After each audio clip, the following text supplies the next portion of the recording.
यकीन मानो लक्ष्मी बहन, मुझे इस बात का जरा भी अंदाजा होता तो मैं जैक्सी के साथ ऐसा नहीं होने देता। मैं उसे कभी नहीं भेजता। जैक्सी अपने पत्नी और बच्चे चुन्नू के साथ अपने मालिक अलबेला सेठ के घर रहता था। अलबेला सेठ बहुत ही भला था। जब जैक्सी लक्ष्मी को भगा कर लाया था, सेठ ने ही उसे अपने घर में शरण दी थी। जैक्सी सेठ के यहाँ ड्राइवर का काम करता था और लक्ष्मी घर का सारा काम करती और चुन्नू तो बस मौज मस्ती करके पूरा दिन खेलता कूदता रहता। सेठ की बीवी जैक्सी और उसके परिवार को बिल्कुल पसंद नहीं करती थी। सुनिए जी, आप कब तक पराये लोगों पे यकीन करके उन्हें घर में रखेंगे? आखिर कब तक उन्हें फ्री का खिलाएंगे? मैं तो कहती हूँ ये लोग यकीन के काबिल नहीं है। निकाल दीजिए इन्हें घर से। मुझे एक बात समझ नहीं आती, आखिर तुम जैक्सी और उसके परिवार से इतना चिढ़ती क्यों हो? कितना तो काम करते हैं बेचारे, और जब से इस घर में हैं, कभी भी किसी बात की शिकायत का मौका नहीं दिया बेचारों ने।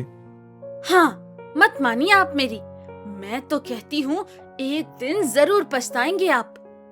सेठ की पत्नी लक्ष्मी और उसके बच्चे चुन्नू से कभी सीधे मुंह बात नहीं करती थी, हमेशा डांटती रहती थी और बस इसी मौके की तलाश में थी कि कब मैं इन्हें कोई तरकीब लगा के घर से बाहर निकालूं। माँ। हाँ बेटा, बोल जल्दी। माँ, मेरे साथ खेलो ना, मैं अकेला हूँ, मजा नहीं आ रहा। बेटा, मुझे बहुत सारा काम करना है अभी। तुझे इतने सारे खिलौने लाके दिए हैं, जाके खेलना। अगर मैंने काम नहीं किया तो मालकिन गुस्सा हो जाएंगी। चुन्नू उदास होकर अकेला खेलने लगता है। तभी उसे प्यास लगती है। जैसे ही वो पानी लेने लगता है, साथ में उसे चॉकलेट दिखती है। चॉकलेट देखकर उसका भी जी ललचाने लगता है। अरे वाह, चॉकलेट तो बड़ा मजा आएगा खाने में। चुपके से खाता हूँ। चुन्नू एक कोने में चुपके से चॉकलेट खाने लगता है। तभी उसकी मालकिन देख लेती है और गुस्से से चुन्नू के कान पकड़ के ले जाती है। अरे ओ लक्ष्मी, यही सिखाया है तूने अपने बेटे को चोरी करना? देख, तेरा बेटा बिना पूछे चॉकलेट चोरी करके खा रहा था। तुम सारे के सारे एक जैसे ही हो। आने दो उन्हें घर, बताती हूँ सारी बात। माफ कर दीजिए मालकिन, बच्चा है, गलती हो गई। तभी अलबेला और जैक्सी आते हैं और सेठ की बीवी सारी बात बताती है। क्या हुआ भाग्यवान, चॉकलेट ही तो है, खा गया बच्चा तो कौन सी बड़ी बात हो गई? तुम भी तो छोटी छोटी बात का पतंगड़ बना देती हो। सेठ की बीवी को इस बात पे बहुत गुस्सा आता है कि उसका पति उस पे यकीन न करके पराये लोगों पे यकीन कर रहा है और वो मन ही मन सोचने लगती है। बस बहुत हुआ, बहुत साइड ले ली मेरे पति ने इनकी। अब बस आखिरी दांव खेलना है और इन्हें घर से निकाल फेंकना है। अगली सुबह जैसे ही सेठ जैक्सी को गाड़ी निकालने को बोलता है, जैक्सी जल्दी से गाड़ी निकालो, काम से बाहर जाना है। अरे हम तो लुट गए, बर्बाद हो गए। क्या हुआ, तुम रो क्यों रही हो? अब क्या बताऊं आपको, आपने जो पिछले सालगिरह पे मुझे हीरो का हार दिया था वो मिल ही नहीं रहा, चोरी हो गया। क्या चोरी हो गया? पर कैसे, कौन चोरी करेगा? मैंने हर जगह देख लिया, नहीं मिल रहा। मालकिन, यहीं कहीं पड़ा होगा, कहाँ जाएगा? हाँ मालकिन, कहाँ जाएगा? और घर के अंदर तो कोई आया भी नहीं। हाँ, कोई आया भी नहीं, इसलिए मुझे तुम लोगों पे शक है। ये क्या कर रही हो तुम? इन बेचारों पे शक क्यों कर रही हो? सेठ की बीवी सेठ से कहती है कि उसे शक है कि जैक्सी और उसकी बीवी ने हार चुराया है और वो पति को उनकी तलाशी लेने के लिए मना लेती है। फिर हार जैक्सी और लक्ष्मी के बक्से में मिलता है। देखा जी, मैं कितनी बार आपसे कहती रही ये लोग मुझे चोर लगते हैं, पर आपने मेरी एक ना सुनी। ये बड़ा हाथ मारना चाहते थे, देखा? नहीं मालकिन, आपको जरूर कोई गलत फहमी हुई है। हमने हार नहीं चुराया, हम चोर नहीं हैं। हाँ मालकिन, हम चोर नहीं हैं, मालिक, आप तो हम पे यकीन कीजिए। मैं ही पागल था जो तुम लोगों पे भरोसा करता रहा। मेरी पत्नी बार बार कहती रही, लेकिन मैंने उसकी एक नहीं मानी। निकल जाओ मेरे घर से। मेरे घर में चोरों के लिए कोई जगह नहीं है। मालिक, हम कहाँ जाएंगे? हमारे पास रहने के लिए तो कोई जगह भी नहीं है, और ऊपर से लक्ष्मी फिर से गर्भवती है। ऐसी हालत में इसे कहाँ लेकर जाऊं? ओहो, कहाँ जाएंगे? क्या मतलब? हमें क्या पता? जहाँ मर्जी जाओ, बस हमारे घर से निकल जाओ। इस तरह से उसका मालिक भी पत्नी की बातों में आके मुंह फेर लेता है और जैक्सी अपने परिवार सहित रोते रोते वहां से निकल जाता है। रास्ते में चलते चलते लक्ष्मी रोने लगती है। अब हम क्या करेंगे जी? कहाँ जाएंगे? कैसे पेट भरेंगे? चिन्नू भी छोटा है और ऊपर से मैं गर्भवती भी हूँ। तुम क्यों घबरा रही हो लक्ष्मी? मैं हूं ना। जब तक मैं हूं तुम्हें चिंता करने की जरूरत नहीं है। गाड़ी चलानी तो मुझे आती ही है। देखता हूँ कोई ऑटो पकड़ लूंगा, ऑटो चला लूंगा, पर तुम्हें भूखा नहीं रहने दूंगा। इसी तरह जैक्सी ने ऑटो चलाना शुरू कर दिया। धीरे धीरे अपने परिवार को बहुत अच्छे से पालने लगा।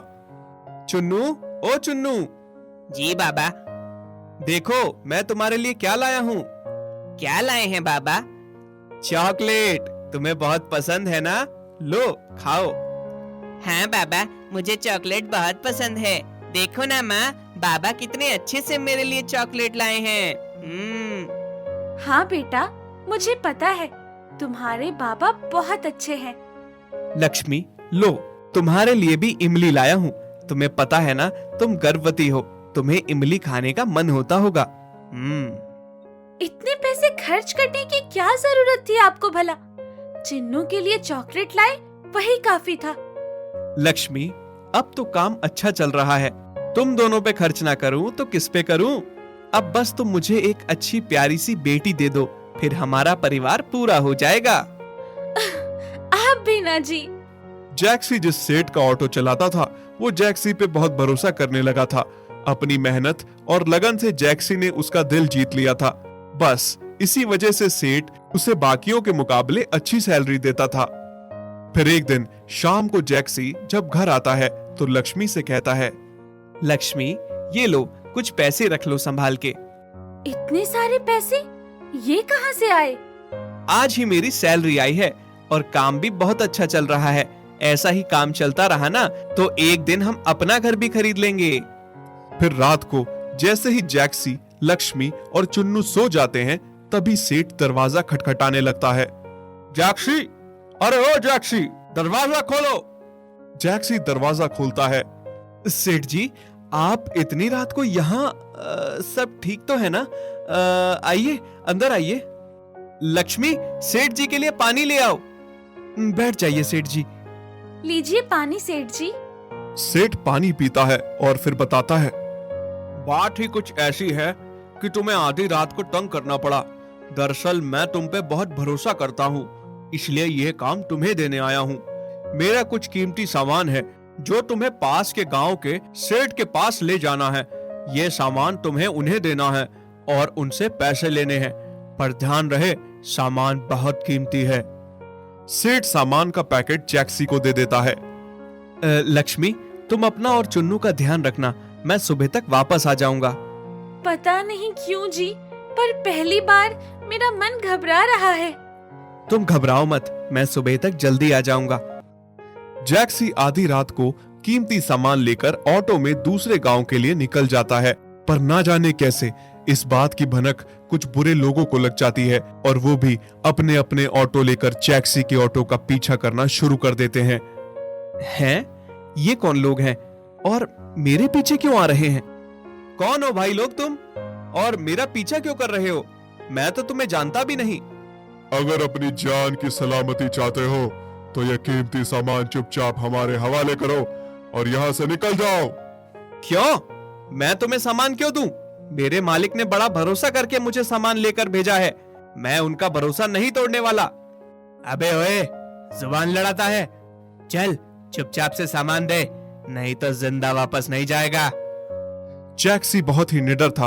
वो बिना डरे अपने ऑटो को आगे बढ़ाता है, पर वो लोग 4 लोग थे। उन्होंने जैक्सी के ऑटो को अपने ऑटो से चारों ओर से घेर लिया। जैक्सी को पकड़ के चारों तब तक मारते रहे जब तक वो मर नहीं गया, और फिर सामान छीन कर ले गए। दूसरी ओर लक्ष्मी चिंता में थी कि जैक्सी अभी तक घर नहीं लौटा। माँ, तुम कल रात से चिंता में हो और सोई भी नहीं हो। तुम फिक्र मत करो माँ, बाबा आ जाएंगे। नहीं चिन्नू, कुछ तो गड़बड़ है। देखना, दोपहर होने को है। तुम्हारे बाबा ने कहा था सुबह तक आ जाऊंगा, पर अभी तक उनका कोई अता पता नहीं है। तभी सेठ वहां आ जाता है। लक्ष्मी बहन, जैक्सी अभी तक पैसे लेकर नहीं लौटा। मैंने उसे कहा था सामान बहुत कीमती है और सुबह तक पैसे लेकर आ जाना, पर वो अभी तक नहीं आया। उम्मीद करता हूँ कि इसके पीछे उसका कोई धोखा ना हो, और अगर उसने मुझे धोखा दिया तो अंजाम बहुत बुरा होगा। नहीं सेठ जी, आपको कोई गलतफहमी हो गई है। वो ऐसे नहीं है, वो बहुत ईमानदार हैं। मैं खुद उनके लिए चिंतित हूँ। लक्ष्मी और चुन्नू अकेले ही जैक्सी को ढूंढने निकल पड़ते हैं, और फिर बहुत चलने के बाद उन्हें जैक्सी की लाश मिलती है। ये क्या हो गया जी आपको? किसने मारा? अब हम कैसे आपके बिना जिएंगे? बाबा, आप हमें छोड़कर क्यों चले गए? लक्ष्मी और उसका बेटा जैसे तैसे जैक्सी की लाश को घर ले आते हैं। यकीन मानो लक्ष्मी बहन, मुझे इस बात का जरा भी अंदाजा होता तो मैं जैक्सी के साथ ऐसा नहीं होने देता। मैं उसे कभी नहीं भेजता। लक्ष्मी तो मानो जैसे किसी सदमे में चली गई थी। बस आंखों से आंसू बह रहे थे और जैक्सी का अंतिम संस्कार कर रही थी। फिर थोड़े दिन बाद लक्ष्मी ने जैक्सी का कारोबार संभाला और वो ऑटो चलाने लगी और आने जाने वाले लोगों को उन बुरे और चारों लोगों से सावधान